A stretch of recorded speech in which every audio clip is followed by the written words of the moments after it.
ഡൽഹി മുഖ്യമന്ത്രി അരവിന്ദ് കെജ്രിവാളിന്റെ അറസ്റ്റ് ആം ആദ്മി പാർട്ടിയെയും കോൺഗ്രസ് നേതൃത്വം നൽകുന്ന പ്രതിപക്ഷ കക്ഷികളുടെ കൂട്ടായ്മയായ ഇന്ത്യ മുന്നണിയെയും എങ്ങനെ ബാധിക്കും? Kalakaumudi Delhi bureau chief KP രാജീവിന്റെ വിശകലനം.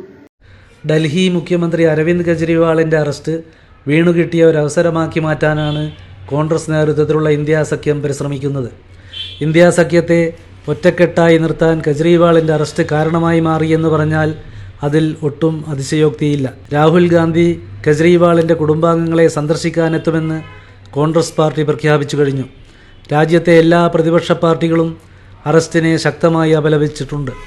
കഴിഞ്ഞ വർഷം ഫെബ്രുവരി 28-ന് ഇതേ കേസിൽ ഡൽഹി ഉപമുഖ്യമന്ത്രി മനീഷ് സിസോദിയയെ ED അറസ്റ്റ് ചെയ്തപ്പോൾ അതിനെ സ്വാഗതം ചെയ്ത പാർട്ടിയാണ് കോൺഗ്രസ്. സിസോദിയയ്ക്ക് അഴിമതിയിൽ ആഴത്തിലുള്ള ബന്ധമുണ്ടെന്നും അതിലേറെ പങ്കാളിത്തമുള്ള മുഖ്യമന്ത്രി കെജ്രിവാളിനെയും ഉടനെ അറസ്റ്റ് ചെയ്യണമെന്നും കോൺഗ്രസ് നേതാവ് അജയ് മാക്കൻ വാർത്താ സമ്മേളനം നടത്തി ആവശ്യപ്പെട്ടതാണ്.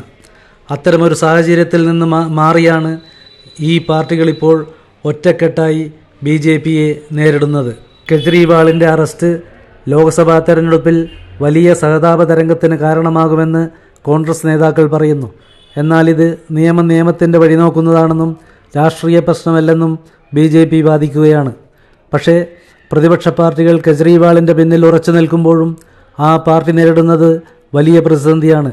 കെജ്രിവാൾ ജയിലിൽ കിടന്ന് ഡൽഹി ഭരിക്കുമെന്ന് AAP നേതൃത്വം പറയുമ്പോഴും അതിന് ഭരണഘടനാപരമായി നിലനിൽപ്പുണ്ടോ എന്ന് കാത്തിരുന്ന് കാണാം.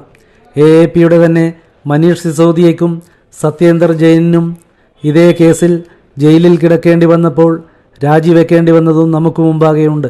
ആർട്ടിക്കിൾ 239A(b) പ്രകാരം ഭരണ സംവിധാനം പരാജയമാണെന്ന് ചൂണ്ടിക്കാട്ടി രാഷ്ട്രപതി ഭരണം നടപ്പിലാക്കാൻ BJP ശ്രമിച്ചേക്കാം. ഇതിനെല്ലാം ഉപരി ആം ആദ്മി പാർട്ടി ലോക്സഭാ തെരഞ്ഞെടുപ്പിൽ നേതാവിൻ്റെ കീഴിൽ തെരഞ്ഞെടുപ്പിനെ നേരിടുമെന്ന് പാർട്ടിക്ക് മുമ്പിലുള്ള വലിയ ചോദ്യചിഹ്നമായി മാറുകയാണ്.